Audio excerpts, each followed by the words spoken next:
If you have lower back issues and you're suffering from anterior pelvic tilt, so your pelvis is locked in this position and you know your lower back issues are coming from you being in anterior pelvic tilt, and you've tried all of the hip flexor stretches, so all of these things, and the couch stretches, and you tried all of these things to try to cure your anterior pelvic tilt, and it's not getting better, you may have to take a different approach. And this is what I did as well. I suffer from lower back issues, very bad. My back was always stiff.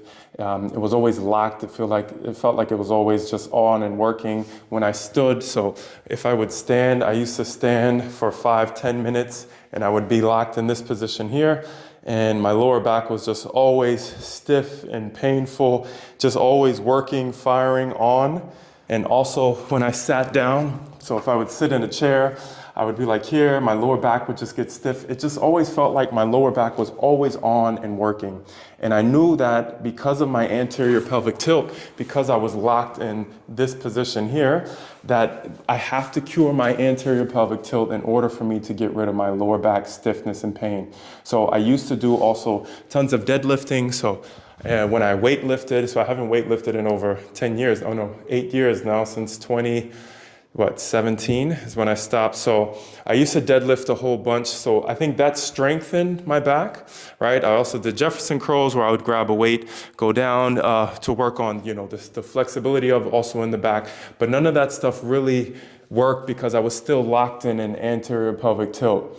And the couch stretches. So I did tons of stretching for the hip flexors. So things like this where I would stretch, hold, and try to just go deeper. I did tons of stretching, couch stretching. So I couldn't actually get into the couch stretch, the full couch stretch. When I started, I had to really, I started here.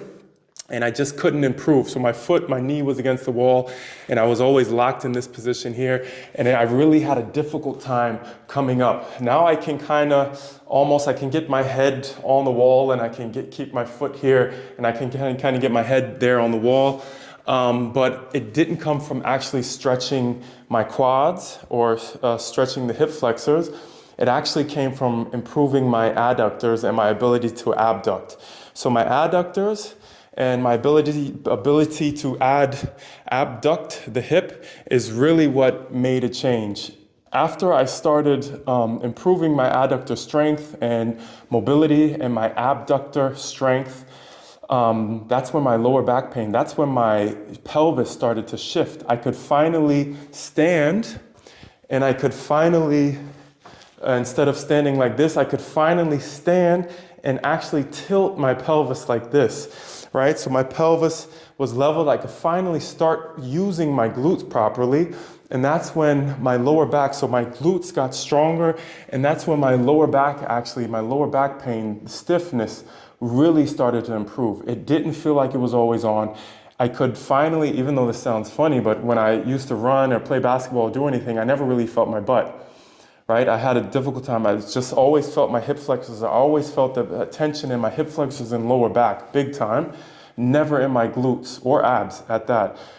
So once I improved my adductor mobility, my adductor strength, that's when I really noticed a difference in my glutes and my pelvis position. And that's when my lower back pain just got so much better. My lower back wasn't stiff anymore. Not only did my lower back issues improve, my jumper's knee. So I had, and because of anterior pelvic tilt, my quad, my hip flexor here was tight. So I had a constant pull on my kneecap.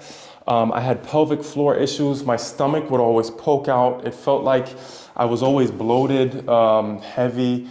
I had issues with my hip capsule. My hips would always pop just because my adductors were weak. So the adductors were actually the problem for me. So if you've tried tons of stretching for your hip flexors and it hasn't worked, you maybe need to start focusing on your adductors, so your adductor strength and your ability to abduct the hip. Yeah, it was really the adductors.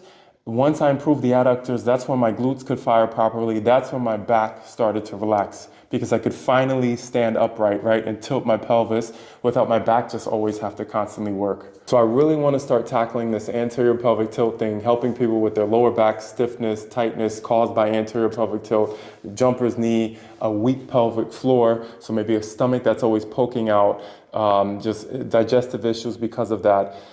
Maybe popping hips or hip issues and stuff like that. I really want to create a step-by-step process on helping people get rid of their anterior pelvic tilt by focusing on the adductors first. So stay tuned, keep watching, see ya.